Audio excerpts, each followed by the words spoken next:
திடீர் அன்னை தெரசாவான லதா ரஜினிகாந்த். என்ன விஷயம் தெரியுமா? சூப்பர் ஸ்டார் ரஜினிகாந்தோட மனைவி லேட்டஸ்டா மத்திய அரசோட பாரத் சேவா அமைப்பு சார்பா வேலை செய்ய போவதாகவும், அனாதை குழந்தைகளுக்கு உதவி செய்ய போறதாகவும் பேசியிருக்காரு.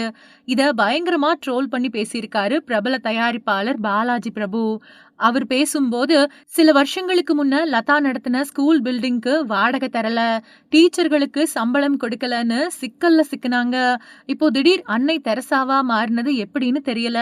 அவங்கள பத்தி ஒரு இன்சிடென்ட் சொல்றேன். ரஜினிகாந்த் வீட்ல நிறைய கார் இருக்கும். அவர் எந்த கார்ல போகணும்னும் அவரை எங்க இறக்கி விடணும்னும் லதா தான் முடிவு செய்வாங்க. அதோட அவர் கூட எந்த டிரைவரும் பேசக்கூடாதுன்னு ஸ்ட்ரிக்டா கண்டிஷன் போடுவாங்க. அப்படி யாராவது பேசினா அவங்க வேலை காலி. இதையும் மீறி ஒரு டிரைவர் தன்னோட மகள் ட்ரீட்மெண்ட்டுக்காக பல லட்சம் செலவாகும்னு சொன்னதுக்கு ரஜினிகாந்த் தன் சட்டை பாக்கெட்ல இருந்து 7,000 ரூபாய் கொடுத்தாரு. இதை தெரிஞ்சுக்கிட்ட